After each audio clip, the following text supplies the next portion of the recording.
Municipal ఎన్నికల్లో అధికార పార్టీలో కొందరు బీఫామ్లు అమ్ముకున్నారంటే అవుననే చర్చే పార్టీ వర్గాల్లో జరుగుతుంది. ఎన్నికల్లో పార్టీ మెజార్టీ స్థానాలు గెలిచి హవాస్ సాగించిన బీఫామ్లు అమ్ముకున్నారనే వార్తతో పార్టీ అసంతృప్తిగా ఉందట. మరి అలా బీఫామ్లు అమ్ముకున్నదెవరు?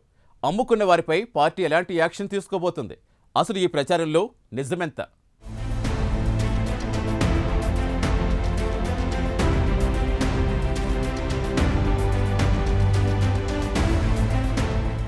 ఇటీవలే జరిగిన మున్సిపాలిటీ కార్పొరేషన్ ఎన్నికల్లో అధికార కాంగ్రెస్ పార్టీ సత్తా చాటింది.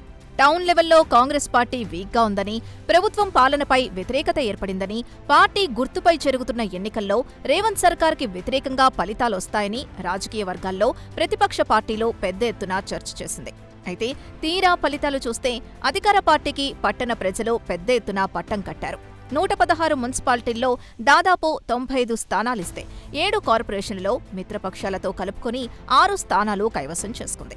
ఇక్కడి వరకు అంతా బాగానే ఉంది, ఆల్ హ్యాపీ. కానీ ఇక్కడే ఒక్క సమస్య పార్టీని ఇబ్బందుల్లోకి నెట్టేసింది.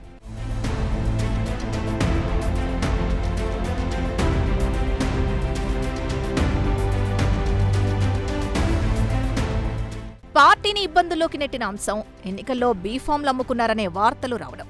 ఈ వార్తలతో పార్టీ తీవ్ర అసంతృప్తికి గురైనట్లు తెలుస్తోంది. ఎంతో వ్యూహాత్మకంగా ఎన్నికల్లో అడుగులు వేసింది. పార్టీ ఇన్ఛార్జ్ మంత్రులు, అబ్జర్వర్లు సర్వేల ఆధారంగా టికెట్ల కేటాయింపు చేసింది. కానీ ఎక్కడ ఎలా తప్పు జరిగింది, దీనికి కారకులు ఎవరని పార్టీ ఆరా తీయడం మొదలుపెట్టిందట. అయితే ఇంతకీ పార్టీ బీఫామ్లు అమ్ముకుంది ఎవరు, పార్టీ బీఫామ్ విషయంలో లైన్ దాటింది ఎవరు అనే చర్చ ఇప్పుడు పార్టీలో హాట్ టాపిక్గా మారింది.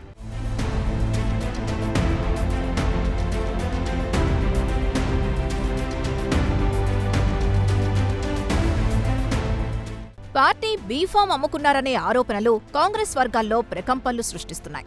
అయితే మహబూబాబాద్ జిల్లాలో ఒక నాయకుడు పార్టీ సర్వేలో వచ్చిన వ్యక్తికి కాకుండా ఇతరులకి అమ్ముకున్నారనే వార్తలు, ఆరోపణలు పెద్ద ఎత్తున వచ్చాయి.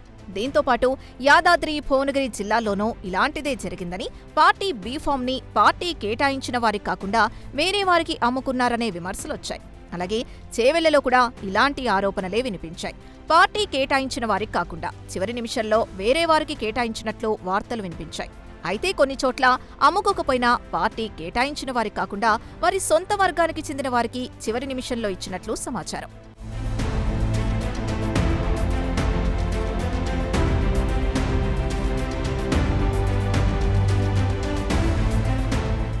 మొత్తానికి ఈ వార్తలపై పార్టీ అధిష్టానం సీరియస్గా ఉన్నట్లు సమాచారం. దీనిపై ఇంటర్నల్గా ఎంక్వైరీ చేయించి దీనికి ఎవరు కారకులో వారిపై కఠిన చర్యలు తీసుకోవాలని డిసైడ్ అయినట్టు టాక్.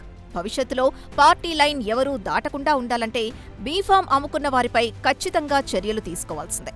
అలాగే పార్టీ కేటాయించిన వారికి కాకుండా చివరి నిమిషంలో బీఫామ్ వేరే వారికిచ్చిన వారిపైన చర్యలు తీసుకోకపోతే భవిష్యత్తులో ప్రమాదంగా మారే అవకాశం ఉంటుంది.